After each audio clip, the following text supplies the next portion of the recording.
Sa lungsod pa rin po ng Dagupan City, umaasa naman pong ilang residente po na nakatira malapit sa coastal areas na maiibsan po ang pagbaha sa ginagawang dredging operation po sa Pantala River.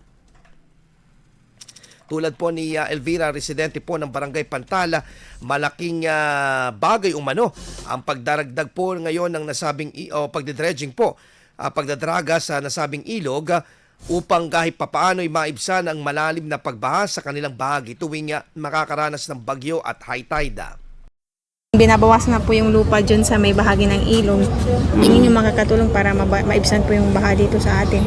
Opo, siyempre nakakatulong din kahit papaano kasi ang isa pa dyan, nakakakuha din po kami ng mga libreng pang tabon namin sa mga bahay-bahay tsaka sa gilid.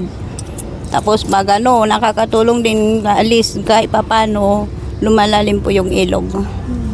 Nung kailan po binaha po kayo dito? Yung high tide, pero kung minsan, pero talagang binabaha pa rin dito kahit regular na high tide.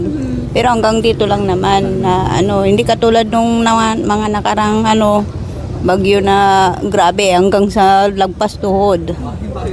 Yun. Ano pong pangalan nyo? At bukod po dito, nagagamit rin po umano nila ang mga draga bilang pantabon at may tataas sa daan at bilang parte po ng kanilang tahanan. Mataas rin po ang tubig baha sa kanila tuwing may dumadaan na bagyo. Kaya ang pagpapalalim pa ng ilog ay tiyak na makakatulong daw umano upang hindi dumaloy sa kanilang kabahayanan mataas na antas ng tubig. Sa ngayon, tinitiyak po na tuloy-tuloy ang pagsasagawa ng nasabing operasyon at magagamit ng maayos ang mga nasabing kagamitan mula sa DPWH. IFM News. IFM News. IFM News.